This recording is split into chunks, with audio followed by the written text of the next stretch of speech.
बिस्मिल्लाहिर्रहमानिर्रहीम। अस्सलाम वालेकुम नाज़रीन, आप देख रहे हैं द लास्ट स्टार। मैं हूं यासिर रशीद और स्टूडियो मेरे साथ मौजूद हैं सीनियर सहाफ़ी राना मोहम्मद अजीम साहब। नाज़रीन, पाकिस्तान का सियासी मंजरनामा मौजूदा सूरत हाल के तनाजुर में यह है कि अपोजिशन की तहरीक अदम एतमाद के चर्चे अब भी मौजूद हैं, लेकिन हुकूमत काफ़ी पुरएतमाद दिखाई देती है कि जिस तरीके से भी ये तहरीक अदम एतमाद के लिए जितने लोगों को भी इकट्ठा कर ले, हमारे नंबर गेम्स पूरे हैं। अगर अपोजिशन के रवाबित देखें तो वो MQM से भी हैं, GDA से भी हैं, BAP से भी हैं, पाकिस्तान मुस्लिम लीग काफ से भी हैं, इत्तेहादी जमातों के साथ राबिते बरकरार हैं। पाकिस्तान पीपल्स पार्टी अपने लॉन्ग मार्च की तैयारी भी कर रही है। अपोजिशन के इस पूरे सियासी मंजरनामे के अंदर जो वफाकी हुकूमत है वो भी मुतहर्रिक हो चुकी है। वज़ीर आज़म इमरान खान लाहौर के दौरे पर हैं और वज़ीर आज़म ने लाहौर दौरे के दौरान एक मीटिंग की जिसमें यह बात तय पाई है कि वजारतों में भी इजाफा किया जाएगा। इसके साथ साथ बल्दियाती इंतखाबात जो पंजाब में होने जा रहे हैं, जिसके शेड्यूल का ऐलान हो चुका है 29 मई से जिसका आगाज होगा, उसकी हिकमत अमली पर भी गौर किया गया है। अब ये वजारतों में इजाफा किन वजूहात की बुनियाद पर किया जा रहा है? क्या यहां पर इत्तेहादियों को एडजस्ट किया जाएगा या नाराज अराकीन को एडजस्ट किया जाएगा? क्या इस एडजस्टमेंट के नतीजे में तहरीक अदम एतमाद के तासुर को सबूताज किया जा सकता है? ये एक बुनियादी सवाल है। राना साहब की तरफ बढ़ेंगे और इस पूरे सियासी मंजरनामे पे बात को आगे बढ़ाएंगे। राना साहब, क्या लगता है आपको, पंजाब के अंदर कैबिनेट में इजाफे की बातें हो रही हैं, विफाकी सतह पर इजाफे की बातें हो रही हैं, क्या अब तक की कैबिनेट की जो कारकर्दगी है उससे मुतमईन नहीं है या फिर किसी को राम करने की ये कोशिश है? बिस्मिल्लाहिर्रहमानिर्रहीम। अस्सलातु वस्सलामु अलैका या सय्यदी या रसूल अल्लाह, अस्सलातु वस्सलामु अलैका या सय्यदी या हबीब अल्लाह। देखिए यार सर, वजारतें, नई वजारतें भी होंगी और कुछ वजारतें तब्दील भी होंगी। आपको दो चीज़ें बता दूँ, कुछ नई वजारतें भी होंगी पंजाब में, वफाक में, और कुछ वजारतें तब्दील भी होंगी। देखिए हुकूमत ने, लाजमी बात है, हुकूमत ये फ़ैसला कर चुकी है कि हमने अपोजिशन की हर तहरीक को नाकाम बनाना है, हमने अपोजिशन का जवाब देना है। अब मैं आपको ये बता दूँ कि दो इत्तेहादी जो हैं उनको नवाजा जाएगा। पहले मरहले में एक इत्तेहादी, दूसरे मरहले में दूसरा इत्तेहादी, इनको नवाजा जाएगा। उसके बाद तहरीक इंसाफ के अंदर एक वो ग्रुप जिनके मुतालिक वज़ीर आज़म साहब को इतला थी, जिनके मुतालिक रिपोर्ट्स थी कि ये नाराज़ हैं, ये कहते हैं हमें वो कुछ नहीं मिला जो हमें चाहिए था, तो जो नाराज़ थे उनको भी ओबलाइज करने के लिए वजारतें दी जाएगी। तीसरा वो लोग जिनके ग्रास रूट्स पे बहुत अच्छे तल्लुकात थे, जो ग्रास रूट पे जिनके बड़े अच्छे रवाबत थे, वो वर्कर्स के साथ थे और वर्कर्स कह रहे थे कि इनको वजारत दे, इनको आपने एक खुटे लाइन लगाया हुआ है, इनको अभी तक कुछ नहीं दिया, उनको वजारतें दी जाएगी। ये फैसला आज से 2 दिन पहले हुआ था।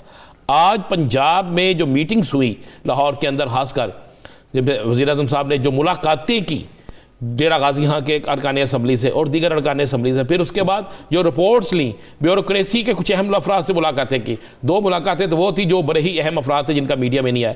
इन मुलाकातों के बाद ये फैसला जो था, उन्होंने कहा कि ये फैसला हो चुका है, अब इसमें इजाफा करते हैं। फिर ये इजाफा भी किया गया। हुकूमत फैसला कर चुकी है। सिर्फ एक बात तो मैं आज बता दूँ आपको, ये क्लियर बात है, आपकी भी अल्लाह ज़िंदगी रखे, हमें भी रखे, प्रोग्राम करते रहेंगे, सामने ये चीज़ें आती रहेंगी। हुकूमत अपना टन्योर पूरा करेगी। सही, हुकूमत उस वक्त जाएगी जब ये जाने का फैसला करेगी। हुकूमत की सबसे बड़ी अपोजिशन हुकूमत की महंगाई है, हुकूमती इक़दामात हैं। इसके बावजूद हुकूमत के अंदर से कोई नाराज़ भी है तो उसके बावजूद अपोजिशन के पास ऐसी कोई चीज़ नहीं है कि वो उनके अपने साथ मिला सके। अब बड़ी क्लियर सी बात बता दो, ये जो 3-4 दिन से एक बड़ी बहस चल रही है कि चौधरी परवेज़ लाई साहब जो हैं उनको ऑफर दी गई है, मोनस लाई वज़ीर आज़म, हमजा शहबाज वज़ीर आला, आपको तो नहीं चल रहा है सारा? जी जी जी, कोई ऐसी मामला नहीं है भाई। मोनस लाई साहब जो है या परवेज़ लाई साहब किसी सूरत में भी हुकूमत को नहीं छोड़ रहे, किसी सूरत में भी मुस्लिम लीग नून के साथ नहीं जा रहे, किसी सूरत में भी पाकिस्तान पीपल्स पार्टी के साथ नहीं जा रहे। और पाकिस्तान पीपल्स पार्टी खुद भी यही चाहती है कि हुकूमत ख़त्म ना हो। भाई वो सिंध में बैठे हैं, सिंध में उनकी हुकूमत है, वो क्यों नहीं नए इंतखाबात चाहेंगे? यार सर, मुझे एक बात बता देना, मुस्लिम लीग नून के पास कुछ नहीं है, मौलाना के पास कुछ नहीं है, ANP के पास कुछ नहीं है, बाप के पास कुछ नहीं है। वो लोग जिनके पास कुछ नहीं है, उनके कहने पे ये किस तरह ये अपनी हुकूमत तोड़ेंगे? आसिफ अली जरदारी किसी सूरत में हुकूमत नहीं तोड़ना चाहते, किसी सूरत में हुकूमत छोड़ना नहीं चाहते।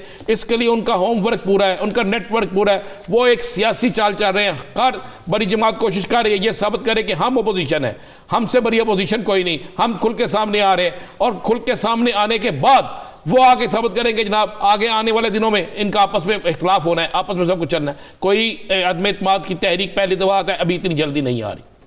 दूसरी बात है अदम इत्मीनाद की तहरीक अगर आ भी जाती है तो नाकामी का सामना करना पड़ेगा। तीसरी बात है लॉजिक है। आप मुझे बताएं जो इशारे जिस तरह आज मुस्लिम लीग नून के कुछ लोगों ने कहा, आज एक और भी कुछ एक बड़ी अहम शख्सियत मुस्लिम लीग नून की ने कहा कि जहाँ से इशारा मिलता है वो इशारा आ गया है। भाई इशारे नहीं आए, ना इशारे मिले हैं ना इशारे मिलेंगे। यासर साहब वज़ीर आज़म साहब रशिया के दौरे पे जा रहे हैं जी, ये आपको पता ना कितना अहम दौरा है। उसके बाद 23 मार्च को वज़ीर ख़ारजा कॉन्फ्रेंस भी हो रही है। 23 मार्च के बाद 3 और अहम दौरे हैं जिस पे वज़ीर आज़म साहब जा रहे हैं। तो मुझे बताएं जब आप अहम तरीन दौरों पे और इंटरनेशनल लॉबिंग के लिए अपने मुल्क के वज़ीर आज़म को भेजते हैं तो उसमें मुल्क के अहम तरीन अदारों की मुशावरत, उनकी हमायत, ये सब कुछ शामिल होता है। और कभी ऐसा हुआ है कि जो हुक्मरान जिसको पता हो कि मेरे खिलाफ अदम इत्मीनाद आ रही है और अदम इत्मीनाद कामयाब हो जाएगी और फिर वो इंटरनेशनल टूर्स रखे, कोई गैर मुल्की दौरे रखे, अपने मुल्क के अंदर किसी को बुलाए?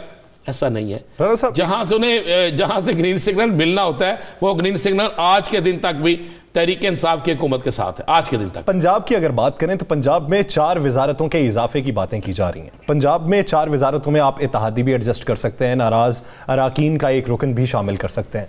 विफाकी पंजाब में आपको बता दूं, पंजाब में तहरीक इंसाफ के नाराज लोग जो है उनको मोबिलाइज किया जाएगा। वो एक की बात हो रही नहीं, पंजाब में 2 तहरीक इंसाफ के पंजाब के अंदर जो है ना वो 2 होंगे नाराज मीन के जिनको गिला है कि हमें नहीं किया जा रहा, हमें कुछ मिला नहीं। हम बैठक भी हुई है नहीं, हाँ अहम बैठक ना उसे कहे, वो एक तो पहले हुई थी वो भी ठीक है।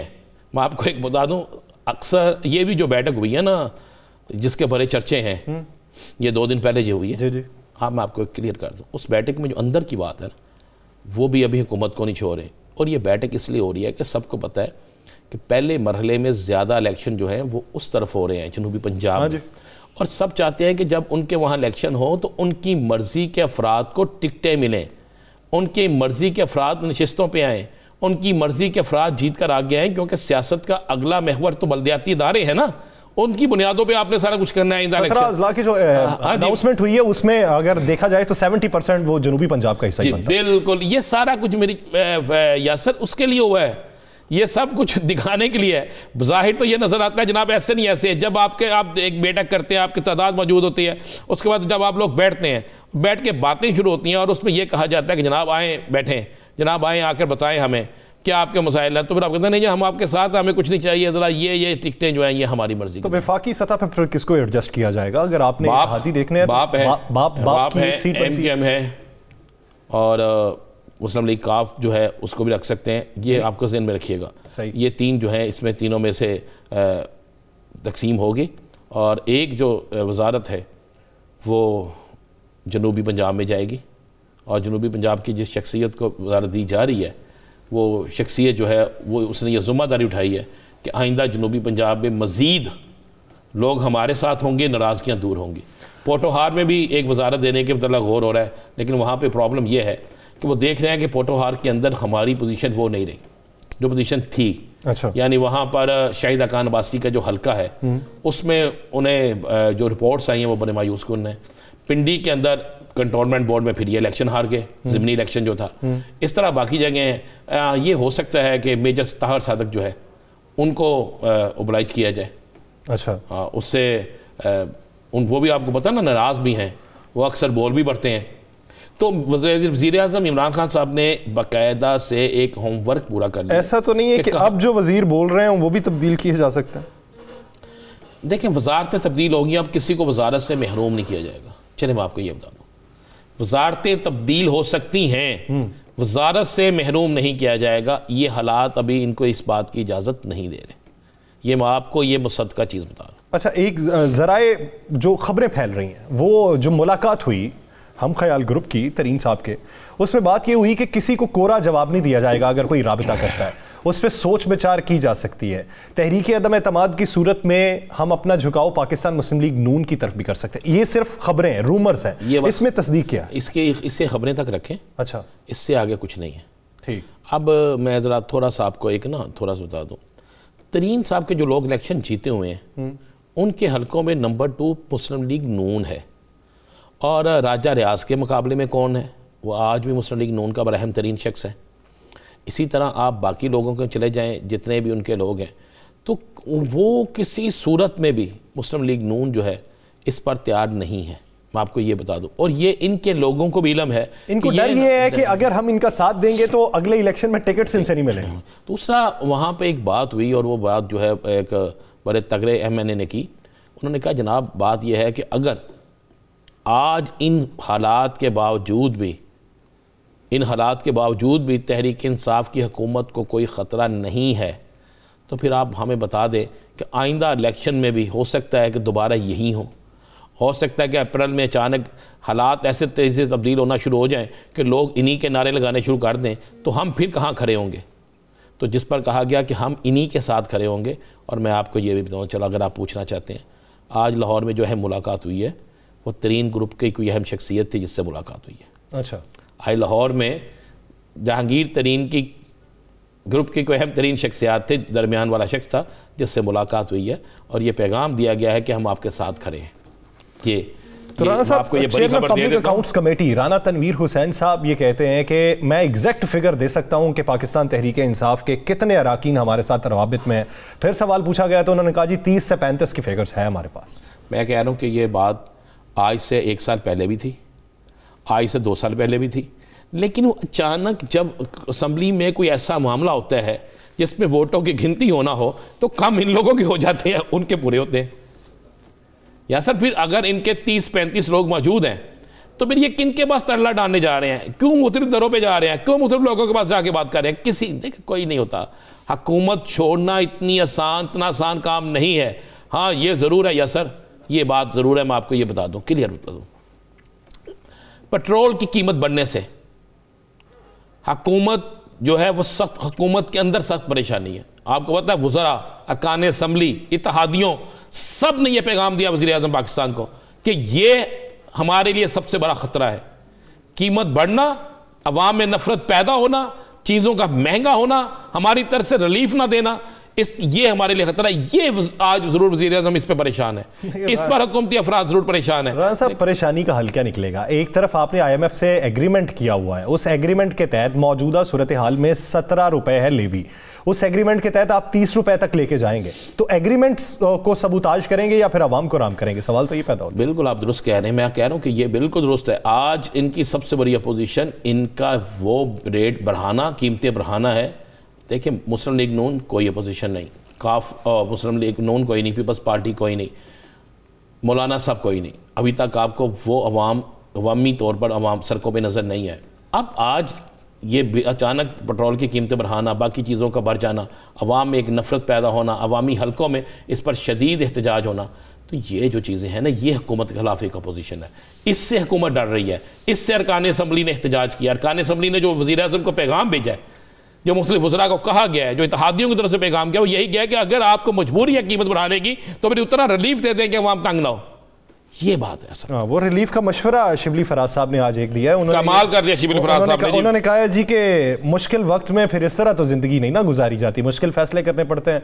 आप पेट्रोल कम से कम इस्तेमाल करें, बिजली का कम से कम इस्तेमाल करें, ताकि बिजली की पैदावार के लिए हमें पेट्रोल इंपोर्ट ना करना पड़े। करें ना शिबली फराज साहब, पूरी दुनिया के अंदर लोग मैंने हुक्मरान जब देखते हैं ऐसे, तो वो पब्लिक ट्रांसपोर्ट इस्तेमाल कर लेते हैं, तो आप क्यों नहीं पब्लिक ट्रांसपोर्ट इस्तेमाल कर रहे हैं? सर हुकूमती, सबसे पहले हुकूमती दफातर से, वज़रा के दफातर से, उनके घरों से उतारे ना AC, उनकी गाड़ियों से करें बंद AC, उनको कहें AC के बगैर गाड़ियों में जाएं, उन्हें कहें जनाब गाड़ियों में कम सफ़र करें, पब्लिक सर्विस ट्रांसपोर्ट में सफ़र करें, तो आवाम को भी फिर आप मशवरा देंगे।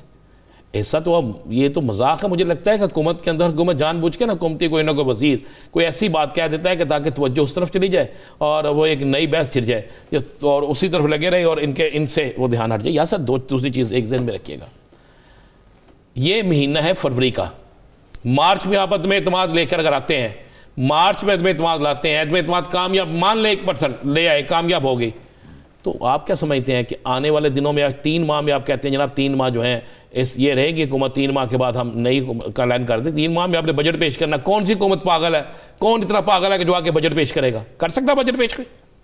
कोई इनको सियासी शहीद करके इनको मकबूल करेगा? इसलिए ये कुछ नहीं है, तमाम लोग अपनी सियासी दुकानदारी चमका रहे हैं। जो जहाँ पे बैठा है उसको इसी तरह पे काम करना पड़ेगा। ये बात आप नोट कर लीजिएगा। आपने पहले भी कई शर्तें मुझसे हार चुके हैं मियां नवाज शरीफ की वापसी से लेकर बाकी मामलों पर, तो ये भी नोट कर लीजिएगा। इसी तरह आपको होता है ये नजर आएगा। चले आप इस वक्त मौजूदा सियासी मंजरनामा ये देख रहे हैं कि अपोजिशन जो है ये अपनी सियासी दुकान चमकाती रहेगी और यूं ही पाकिस्तान तहरीक इंसाफ अपनी मौजूदा दौर हुकूमत तकमील के मराहिल से गुजारती रहेगी। नाज़रीन, इसी सियासी मंजरनामे पर मजीद भी बात करेंगे, लेकिन एक शॉर्ट ब्रेक के बाद कहीं नहीं जाएगा। Stay with us.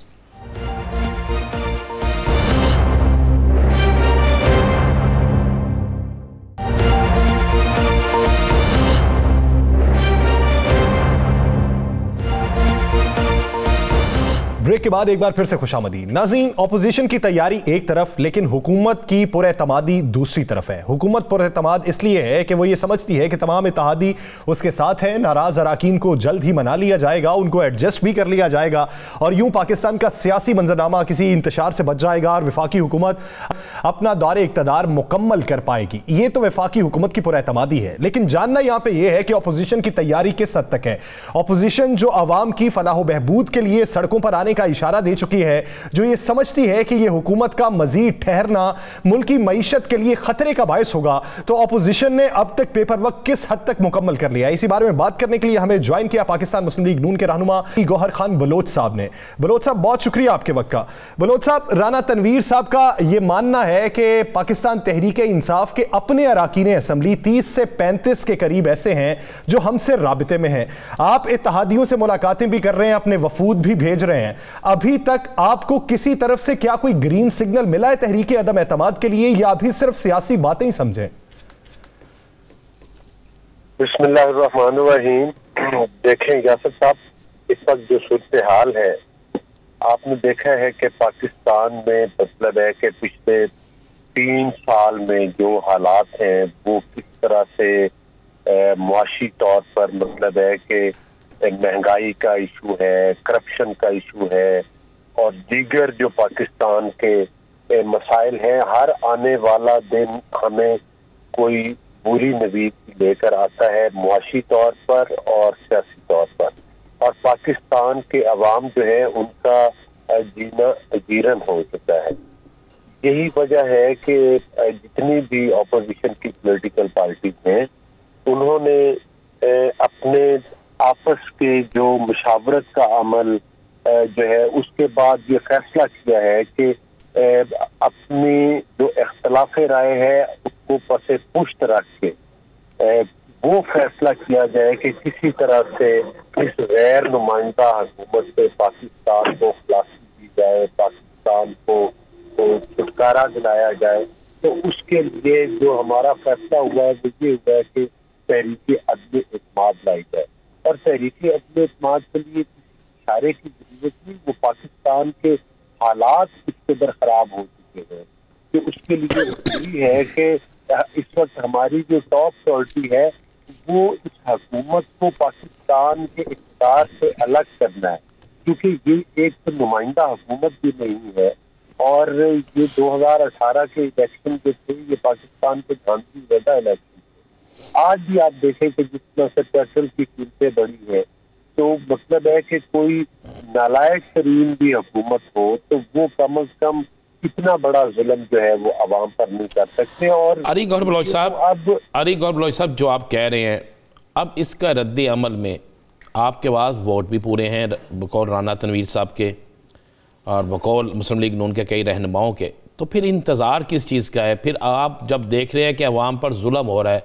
अवाम तंग है, अवाम के साथ ज़्यादती की जा रही है, मुल्क की मुआशरत तबाह की जा रही है, फिर मुस्लिम लीग नून और इनके इत्तेहादी जो जमातें हैं वो अदम इत्तेमाद की तहरीक के हवाले से इतनी डिले क्यों कर रही हैं?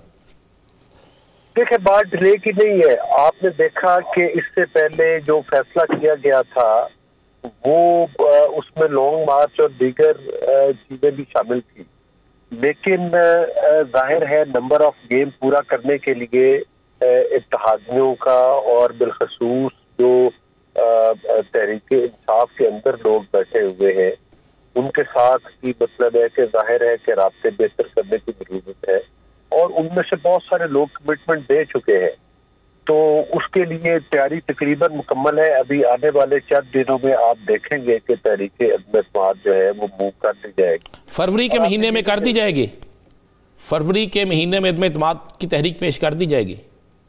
हाँ, मेरा ख्याल है कि ये तमाम काम जो है ये फरवरी और मार्च के अंदर इंशाअल्लाह ताला पाया तकमील को पहुंच। बलोच साहब, अगर हम देखें, सूरत हाल देखें, रोजमर्रा के मामूलात देखें, आपकी इत्तहादियों से मुलाकातों को देखें, उन मुलाकातों के बाद होने वाली प्रेस कॉन्फ्रेंसेस में इत्तहादियों की जानिब से कुछ गिले शिकवे हैं जिससे यह तासुर आता है कि शायद इत्तहादी आपके साथ मिल जाएंगे, लेकिन एक दो दिन गुजरते हैं, उन्हीं इत्तहादियों से दोबारा राबिते किए जाएं तो वो ये कहते हैं हम मौजूदा हुकूमत के साथ खड़े हैं और इस दौर में इनका साथ निभाते रहेंगे। क्या वजह है कि उनके साथ मामलात आपके तय नहीं हो रहे और कुछ दिनों बाद उनके बयानी में फर्क आ जाता है? नहीं, बात ये नहीं है। इत्तहादी तो चले जाहिर है, मतलब है कि इत्तहादियों के साथ जो मुलाकातें हो रही हैं, आपको पता है कि तहरीक अदम-ए-एतमाद एक वो तरीका है कि जिसमें जब तक के ये एप्लीकेशन मूव कर नहीं दी जाएगी, जाहिर है कोई भी पॉलिटिकल पार्टी कबल अज वक्त अपने पत्ते शो नहीं करती। अगर आप शो कर देंगे तो फिर तो उनको कवर किया जा सकता है।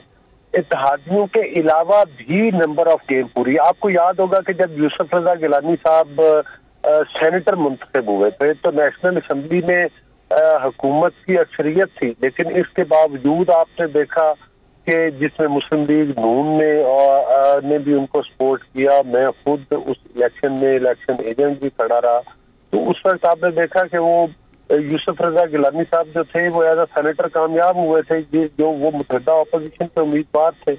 तो इसी तरह से लेकिन उन्हीं दिनों में अली गौर बलोच साहब, उन्हीं दिनों में चंद दिन बाद, ज्यादा दूर नहीं, चंद दिन बाद चेयरमैन सेनेट का इलेक्शन आप हार गए। ये उन्हीं दिनों की बात है। बिल्कुल, आपने बिल्कुल बात तो ये ठीक की है। देखिए, इसमें एक चीज बुनियादी तौर पर जरूरी है कि जब तक तमाम इदारे जो है वो अपने अपने डोमेन में रहकर काम करे, तो मेरा ख्याल है कि जमहूरियत का यही हुसन है और वो आगे की तरफ बढ़ती है जमहूरियत। तो इस इलेक्शन में अभी तक जो इनकी अपनी पार्टी के लोग हैं, देखें आगे इलेक्शन आने वाले हैं, अगले इलेक्शन में जो पार्टी की जो लोग इस वक्त बल्ले के निशान पर मुंतखब हो गए थे, ये तो एक, अगर हम लगी लिपटी बातों से हट के बात करें तो उनमें से अक्सरियत उन लोगों की है जो आइंदा बल्ले के निशाान पर इंतखाब नहीं कॉन्टेस्ट करना चाहते। चले, मैं आपकी इसी बात से एक सवाल करता हूँ। मेरी गुजारिश मुख्तर से मुकम्मल होने। देखिए, वो आइंदा बल्ले के निशान पर इलेक्शन नहीं कॉन्टेस्ट करना चाहते और वो चाहते हैं कि उनको जो है किसी ऐसी पार्टी में जाए। जाहिर है कि वो सियासी तौर पर जो है वो सियासी अपनी मौत नहीं चाहेंगे और आइंदा इलेक्शन भी किसी पॉपुलर पार्टी से कॉन्टेस्ट करना चाहे। तो लिहाजा इत्तहादियों के अलावा भी नंबर ऑफ गेम पूरी है अगर टेलीफोन कॉल ना आए। चले, मैं बलोच साहब इसी मुद्दे पे आ जाता हूं। आप ये समझते हैं कि बहुत से अराकीन असेंबली ऐसे हैं जो बल्ले के निशान पे इलेक्शन नहीं लड़ना चाहते, फिर पीटीआई के जिन अराकीन से आपका राब्ता है, अगर तहरीक अदम-ए-एतमाद की सूरत में वो आपके पलड़े में अपना वजन डालते हैं तो फिर एक आईनी तरीकाकार के तहत वो पीटीआई से तो बाहर हो जाएंगे, नाअहल हो जाएंगे। उन्हें खदशा ये है कि आने वाले दिनों में वो फिर किधर जाएंगे। अगर आप उन्हें यकीन दहानी करवाते हैं पाकिस्तान मुस्लिम लीग नून में आने की, तो फिर इसका मतलब ये हुआ कि उनके मद्दे मुकाबिल जो आपके उम्मीदवार थे आप उनका विड्रॉल कर लेंगे। जी जी बिल्कुल। देखिए, बात नहीं, देखिए हमारे पास जो हमारी सीनियर लीडरशिप में, जिसमें राना सनाउल्लाह साहब, शाह सुल्तान बख्श साहब, आपने बाकी दीगर लोगों का भी हवाला दिया है, आपने देखा होगा कि उन्होंने इन तमाम सवालों का जो जवाब दिया और इन तमाम बातों का अहता किया है। हमारे पास कहीं गुंजाइश है, हम हर जगह पर जो है वो जाहिर है अपने लोगों को, हम सारों को तो नहीं इग्नोर कर सकते कि जितने लोग आ जाए, लेकिन कुछ जगह पर हमारे पास गुंजाइश है और कुछ जो नाम है वो मियां नवाज शरीफ साहब कायदे मोहतरम के साथ डिस्कस हुए हैं। तो जहां वो हमें ग्रीन सिग्नल देंगे, हमारे कायद मियां मोहम्मद नवाज शरीफ साहब और शहबाज शरीफ साहब उनसे मुशावरत करेंगे या मरीम नवाज साहबा, तो उसके बाद जहां कहीं गुंजाइश होगी वहां पर हम यकीन।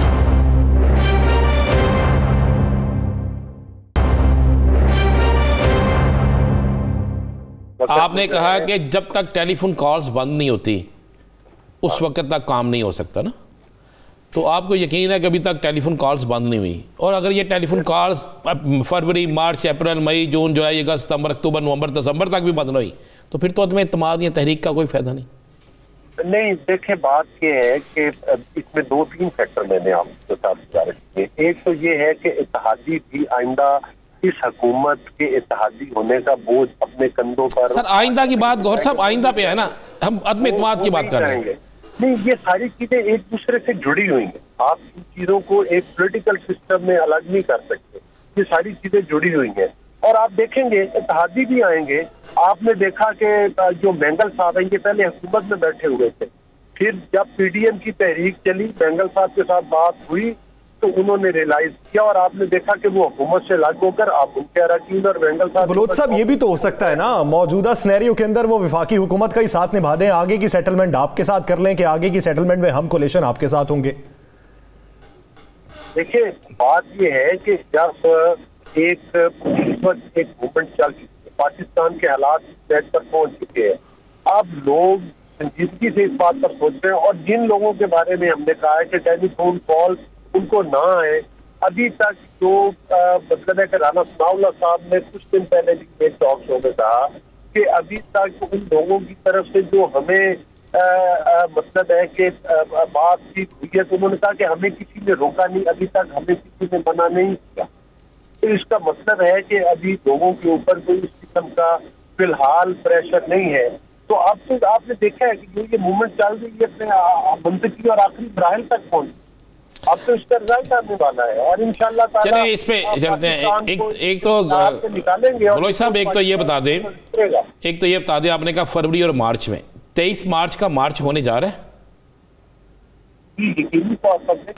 अगर 23 मार्च का मार्च होने जा रहा है तो फिर इसका मतलब है तुम्हें इत्मीनान 23 मार्च से पहले तो नहीं आ रही। नहीं, अगर 23 मार्च तक तहरीकी इत्मीनान नहीं आती वजह से, तो फिर तो लॉन्ग मार्च होगा। और अगर ये कामयाब हो जाती है और इंशाल्लाह ताला कामयाब होगी तो 23 मार्च से मार्च की जरूरत नहीं पड़ेगी, क्योंकि मार्च में हुकूमत को हटाने के लिए लाया जा रहा है। और अगर वैसे ही मार्च के जरिए हुकूमत चली जाती है तो फिर मार्च करने का तो बलोच साहब, अगर इत्तेहादियों की बात की जाए और इत्तेहादी आपसे कहें वजारत आला का मनसब हमें दें, तब तहरीक अदम एतमाद में साथ देंगे, क्या उनकी ये ऑफर कबूल करेंगे? देखिए, ये तमाम मामलात है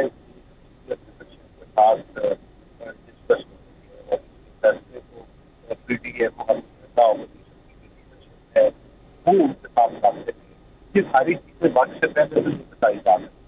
बहरहाल जो भी कमिटमेंट है सीनियर लीडरशिप और सियासी पार्टी है, उनके साथ मुशावरत कर सकता और आपको जारी है, तो उसमें ये चीजें तय होगी कि ये क्या सिलसिला। लेकिन इसका बुनियादी मकसद जो जा रही जिसका आंदिया दिया जा रहा है, आप देखेंगे कि मुल्क में इंशाल्लाह कबल अज वक्त इलेक्शन होंगे, क्योंकि पाकिस्तान के मसाइल का हल जो कि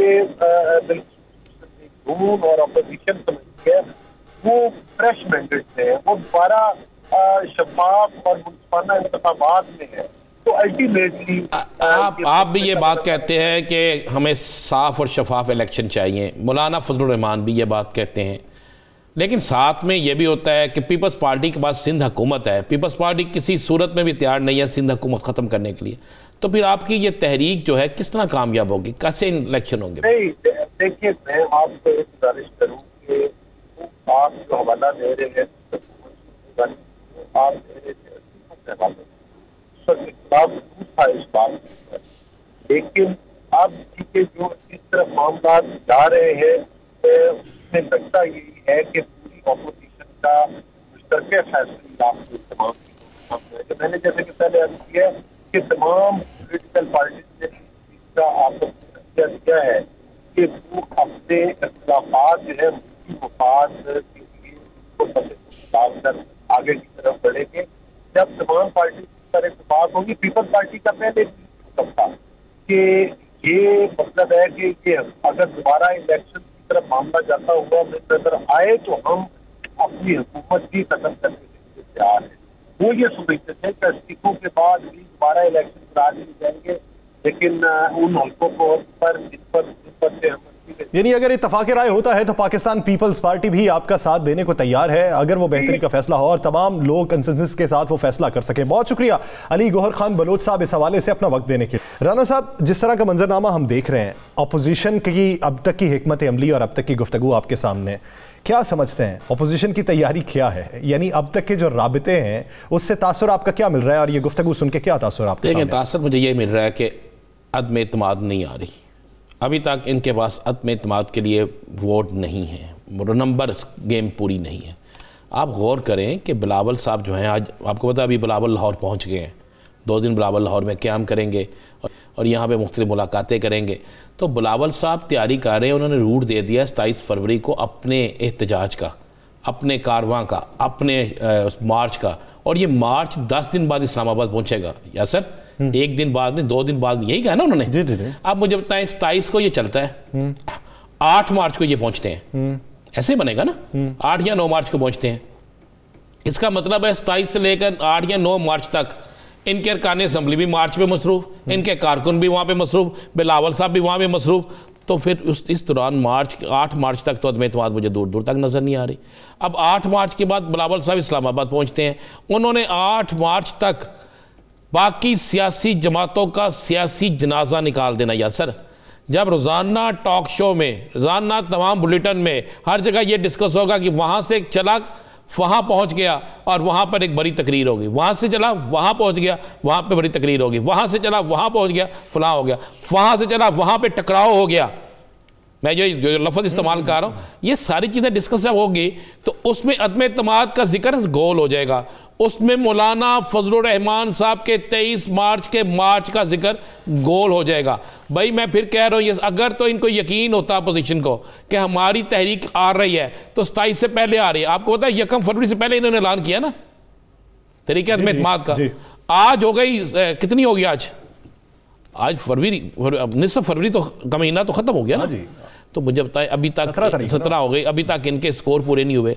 आगे उनका मार्च आ रहा है, मार्च चला जाएगा 8 मार्च तक, 8 मार्च के बाद 1-2 दिन और डिस्कस होगा, फिर कोई नया काम ऐसा आ जाएगा जिसमें काम शुरू हो जाएगा और फिर मौलाना साहब कहेंगे जनाब अब 23 मार्च, अब 23 मार्च के बाद तो आ जाएगा रमज़ान। या सर अब आप क्या समझते हैं कि मौलाना साहब ये कहेंगे कि मैं 1 दिन में इस्लामाबाद पहुँच जाऊँ?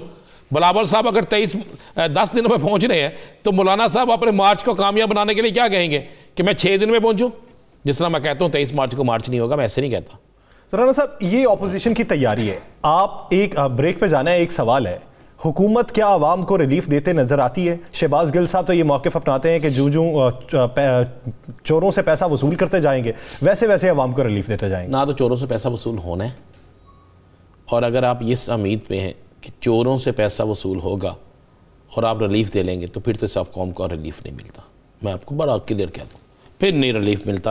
आप जिनको चोर कहते हैं अभी तक उन्हें चोर साबित भी तो नहीं मिलता ना, उनसे पैसे मिलने हैं। वो कितने पैसे हैं कि हैं कोई 500 अरब डॉलर जो आप ला के देंगे और जिससे मिलेगा? नहीं, ऐसा नहीं है।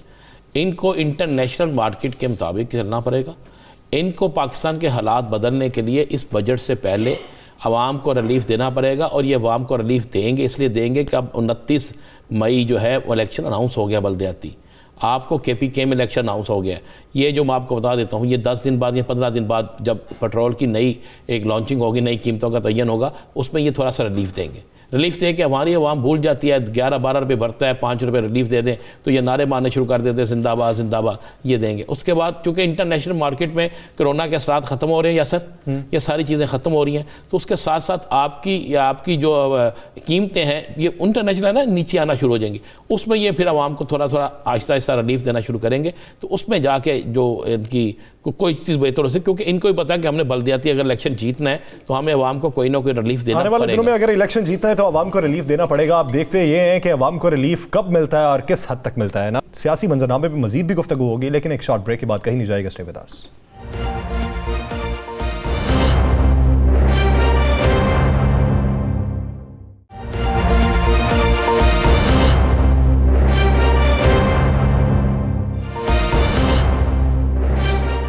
ब्रेक के बाद एक बार फिर से खुशामदीद नाज़रीन। बढ़ती हुई महंगाई, पेट्रोल की कीमतों में इजाफा, बल्दियाती इंतखाबात के शेड्यूल का ऐलान, ऑपोजिशन की मेल मुलाकातें, हुकूमत का अपनी कैबिनेट में इजाफे का ऐलान, आइंदा का सियासी मंजरनामा क्या इंतशार का शिकार दिखाई देता है या फिर कुछ सियासी रिलीफ भी दिखाई देता है? सियासी रिलीफ के साथ साथ मुआशी सूरत हाल जिस डगर पर पहुंच चुकी है, क्या उससे बेहतरी के इम्कानात दिखाई देते हैं? क्या हम मुस्बत समत में गामजन हो सकते हैं या यूं ही दगरगूं सूरत हाल का ही हम शिकार रहेंगे? ये बुनियादी सवालात हैं जिसके जवाबात हर एक आम पाकिस्तानी शहरी चाहता है। ये जवाब कौन देगा? सियासी मंजरनामे पर मजीद रोशनी डालने के लिए हमें आज के प्रोग्राम में ज्वाइन किया है तज्ज़ीब डॉक्टर मोहम्मद हसन इकबाल साहब ने। डॉक्टर साहब बहुत मशकूर हैं आपके वक्त के। डॉक्टर साहब, अगर हम मौजूदा सियासी सूरत हाल देखें और सियासी मंजरनामे के अंदर अपोजिशन और हुकूमत की तकरार देखें, आए दिनों के रवाबित देखें, उसके बाद प्रेस कॉन्फ्रेंसेस देखें, आपको क्या लगता है कि आने वाले दिनों में सियासी इंतशार होगा या सियासी इस्तेहकाम आप देखते हैं? बहुत शुक्रिया यासिर साहब। जो सियासी सूरत हाल हम इस वक्त देख रहे हैं ये बहुत हौसला अफजा नहीं है, ख़ासतौर पर अवाम के लिए, और उस अवाम के लिए जो आपने खुद जैसे बताया कि महंगाई का तसलसल के साथ शिकार है। तो इस सियासी इंतशार की कोई आगे कोई लिमिट भी इस वक्त जो है वो नज़र नहीं आ रही कि ये कब तय होगा, कब ख़त्म होगा और क्या इसका मंतकी अंजाम भी होगा। असल में बात यह है कि at the end of the tunnel कोई भी इस वक्त जो सिल्वर लाइनिंग है वो नज़र नहीं आ रही सियासी हवाले से। और एक दिन हम एक बात सुनते हैं कि अपोजिशन जो है वो कोई नंबर बना रही है और अगले दिन पता चलता है कि वो नंबर उनके वापस हो गए। तो इस सूरत हाल में मैं समझता हूँ कि जो सूरत हाल चल रही है ये शायद कुछ अरसे के लिए मजीद इस तरह कंटिन्यू रहेगी, बल्कि मैं समझता हूँ कि इस हुकूमत का जो टेन्योर है 5 साल का वो इसी तरह ही शायद गुजर जाएगा और उसके बाद फिर देखेंगे कि अगले इलेक्शन में और उसमें फिर क्या सूरत हाल पैदा होती है। क्योंकि आपने कहा कि हो सकता है, डॉक्टर साहब आपने कहा कि इसी तरह 5 साल गुजर जाए, तो इसका मतलब अपोजिशन की तहरीक के अदम एतमाद नहीं आ रही, अगर आ रही है तो नाकाम हो रही है? जी, मेरे ख्याल में अदम एतमाद की तहरीक शायद जिस तरह से अपोजिशन कह रही है वो नहीं आ पाएगी, क्योंकि इस वक्त तो अपोजिशन कोई टाइम फ्रेम देने को भी तैयार नहीं है। और ख़ास तौर पे जब उनकी चौधरी साहबान से जब मुलाकात हुई है तो उसके बाद जब उनका एक इंडिपेंडेंट रद्द-ए-अमल आया है, उन्होंने हुकूमत को जो एश्योरेंस दी है उससे जो बहुत सारी उम्मीदें अपोजिशन के साथ वाबस्ता की गई थी वो दम तोड़ चुकी हैं और कोई मुस्तकबिल करीब में कोई ऐसी सूरत हाल नज़र नहीं आ रही कि जिसमें अपोजिशन को कोई कामयाबी के इम्कानात नज़र आ रहे हों। डॉक्टर साहब, मैं रीजनल पॉलिटिक्स पे बाद में आता हूं, आप क्या समझते हैं? एक लम्हे को आप ये समझ लें कि अपोजिशन तहरीक अदम एतमाद ले आई और वो कामयाब भी हो गई। ऐसी सूरत हाल में बैनुल-अक़वामी सतह पे इस वक्त जो लॉबिंग चेंज हो रही है, हमारे रवाबित जो बढ़ रहे हैं, हम बैनुल-अक़वामी लॉबिंग में एक तरफ चले गए और मजबूत लॉबिंग की तरफ चले गए। ऐसी सूरत हाल में अगर हुकूमत की तब्दीली होती है मुल्की सतह पे तो उसके असरात एक तरफ, बैनुल-अक़वामी सतह पे हमारी खारजा पॉलिसी किस हद तक खराब हो सकती है, उसे किस हद तक कदगन लग सकती है? ये एक बड़ा क्रिटिकल किस्म का क्वेश्चन आपने याद साहब रेज किया है, क्योंकि इस वक्त अगर हुकूमत चेंज होती है तो हमारी जो बदलती हुई तरजीहात हैं ख़ास तौर पर खिते की पॉलिटिक्स के हवाले से, और हमने अपनी एक री अलाइनमेंट इस वक्त बड़ी जो वाज़े हमने एक री अलाइनमेंट की है, वरना इससे पहले इस तरह की आज तक वाज़े री अलाइनमेंट हमने पहले कभी एक्सेप्ट नहीं की थी। और हम कोशिश करते थे कि हम दरमियान में चलें, लेकिन हम ज़्यादातर वेस्ट को अपने सामने रख के जो है वो पॉलिसी तरतीब दिया करते थे। लेकिन इस वक्त हमने एक वाज़े तब्दीली अपनी इंटरनेशनल और रीजनल उसमें पॉलिटिक्स में और अलाइनमेंट में वो तब्दीली लाई है। और अगर किसी वजह से ये हुकूमत तब्दील होती है, जैसे आपने बताया, हम फर्ज कर लेते हैं अगर तब्दील होती है तो एक दफ़ा फिर ये अलाइनमेंट जो है वो डेफिनेटली चेंज होंगी, क्योंकि इस वक्त अपोजिशन में जो बड़ी पार्टियां हैं शायद वो इतने वाज़े तरीके से ये जो स्टैंड इस हुकूमत ने लिया है वो उसको अडॉप्ट नहीं कर पाएंगी और वो दोबारा शायद वो पुरानी जो है वो उसको डगर पे जाएंगी। क्योंकि आमतौर पर यह तस्वर किया जाता है कि जो एक बड़ी सुपर पावर है वो पाकिस्तान में हुकूमतें बनाने और उनको हटाने में उनका एक बड़ा रोल होता है। और अगर ये बात सही इसको जो तस्वर किया जाता रहा है और आइंदा के लिए भी यही होगा कि ये ठीक है, तो फिर मेरे ख्याल में एक और रीअलाइनमेंट हमें शायद देखनी पड़ेगी अगर हुकूमत किसी सूरत में तब्दील होती है। हुकूमत अगर किसी सूरत में तब्दील होती, चले ये बता दें कि आप बड़ा तजर्बा भी रखते हैं, बड़ी आपकी गहरी नज़र भी है, क्या हुकूमत महंगाई के बहरान से निकल सकेगी? राना साहब, ये मुस्तकबिल करीब में बड़ा मुश्किल है। इसकी वजह यह है कि सबसे इम्पोर्टेंट चीज़ है इस वक्त जो फ्यूल की कीमतें हैं, क्योंकि उससे महंगाई का और उसके साथ बड़ा तल्लक होता है। एक बात ये है। दूसरा, ये कोरोना की सूरत हाल में जो पूरी दुनिया में महंगाई का एक सैलाब आया है, उसका डायरेक्ट इम्पैक्ट जो है वो पाकिस्तान के ऊपर भी आया है। फिर तीसरी बात यह है कि जो प्रोडक्शन लेवल्स थे, वो हम क्लेम तो ये करते हैं कि शायद हमारी प्रोडक्शन बहुत बड़ी है, एग्रीकल्चर की भी, इंडस्ट्री की भी, लेकिन शायद उस हद तक नहीं बढ़ी जितने बड़े क्लेम जो है वो हुकूमत वो करती है। तो ये सारे जो इंटरनेशनल सिनेरियो और रीजनल और लोकल सिनेरियो सारे देखें, हमारी तिजारत अब इंडिया के साथ नहीं है, उससे भी बड़ा फर्क पड़ता है हमारी महंगाई और उस पर। तो ये सारी चीजें देखते हुए मैं नहीं समझता कि मुस्तकबिल करीब में ये जो महंगाई का एक तूफान आया है, ये इस पर हुकूमत जो है किसी तरीके से काबू पा सकेगी। आपने देखा है कि हुकूमत पिछले दिनों में बहुत ज्यादा क्लेम करती रही है कि हम अभी महंगाई पर काबू पा लेंगे, अब ये अगले 2 महीनों में महंगाई पर हम काफी हद तक कंट्रोल कर लेंगे। वो ज़रा साहबान भी, इवन प्राइम मिनिस्टर साहब खुद ये बयान देते रहे हैं, लेकिन अनफॉर्चुनेटली अब तक किसी भी तरह से महंगाई में जरा भी कमी नहीं आई और हर कमोडिटी की, खास तौर पर जो अशियाए ज़रूरियाँ हैं, आम आदमी के इस्तेमाल की चीज़ें हैं, उनकी कीमत में बतदरीज इजाफा हुआ है, किसी भी सतह पर उसकी कमी नहीं आई। उसके साथ साथ जो दूसरा साइड अगर आप देखें तो जो लोगों की कुव्वत खरीद है वो किसी सूरत नहीं बढ़ी। हमने कोई सरकारी मुलाजमीन की तनख्वाहें नहीं बढ़ाई, कोई पेंशनर्स की तनख्वाहें नहीं बढ़ाई। इसी तरह हमारे जो और वर्कर्स हैं वो शायद कोई एक आध कंपनी ने प्राइम मिनिस्टर साहब की अपील पर बढ़ाई है, लेकिन इसके अलावा बाकी किसी ने कोई तनख्वाहें वगैरह नहीं बढ़ाई। तो जब ये एक वाज़ेह फर्क नजर आता है कि कुव्वत खरीद कम हो रही है, जब डॉलर की कीमत जो है वो हुकूमत तो ये क्लेम करती है कि कुव्वत खरीद में भी इजाफा हुआ है, जहां पे महंगाई में इजाफा हुआ है। ये एक पर्सपेक्टिव अलग है।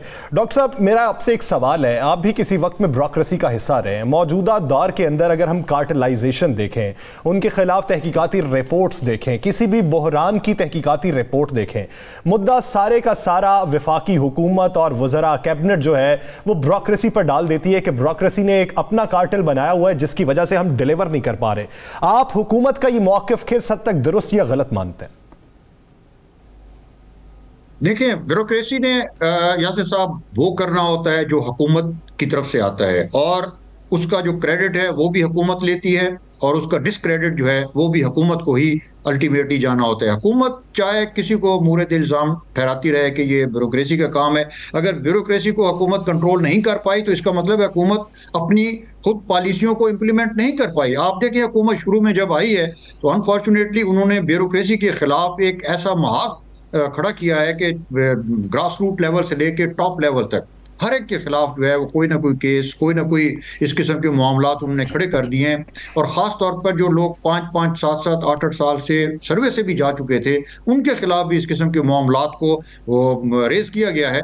तो उससे ब्यूरोक्रेसी का जो कॉन्फिडेंस था और जो वर्किंग एफिशिएंसी थी वो इस हद तक रिड्यूस हुई है कि लोग काम करने के काबिल ही नहीं रहे। और उसके बाद फिर हुकूमत को नए सिरे से ऐसे इक़दामात करने पड़े, ऐसे कॉन्फिडेंस बिल्डिंग मेजर्स लेने पड़े कि ब्यूरोक्रेसी जो है वो कोई काम की तरफ आए। लेकिन अनफॉर्चुनेटली अभी तक ना वो कॉन्फिडेंस लेवल रिस्टोर हो सके हैं और ना हुकूमत जो है वो ब्यूरोक्रेसी को ये एश्योरेंस दे सकी है कि अगर वो बेहतर काम करेंगे तो उसको रिकग्नाइज किया जाएगा। आप पिछले दिनों देखें, वज़ीर आज़म साहब ने अगर असनाद दी हैं तो वो वज़रा को दी हैं, सेक्रेटरी साहब जरूर थे, लेकिन वो जो मिनिस्टर्स थे उनको असनाद दी गई हैं कि इनका काम बेहतर था। हालांकि ये पूरी मिनिस्ट्री के जो है वो लेवल की बात होती है कि नीचे लेवल से लेके टॉप लेवल तक हर एक काम करता है तो उसकी कंट्रीब्यूशन से जो है वो अच्छा या बुरा जो है जो तासुर काम का होता है वो आता है। लेकिन अगर आप पॉलिटिकल लेवल पर ही सिर्फ रिकग्निशन देंगे और सारा जो बुरा हिस्सा है वो ब्यूरोक्रेसी की तरफ जाएगा तो अनफॉर्चुनेटली इस चीज़ को फिर हुकूमत को सोच लेना चाहिए कि जो ब्यूरोक्रेसी है इन चीज़ों से डिस्करेज होती है और उसकी जो एफिशिएंसी है, इस्तेदाद कार है, वो कम होती है। और अगर ब्यूरोक्रेसी काम नहीं करेगी, उसकी इस्तेदाद कार कम होगी। डॉक्टर साहब, पाकिस्तान की सियासत में जो रिजल्ट्स होंगे वो बड़े खतरनाक। डॉक्टर साहब, पाकिस्तान की सियासत में क्या मियां मोहम्मद नवाज शरीफ की वापसी देख रहे हैं?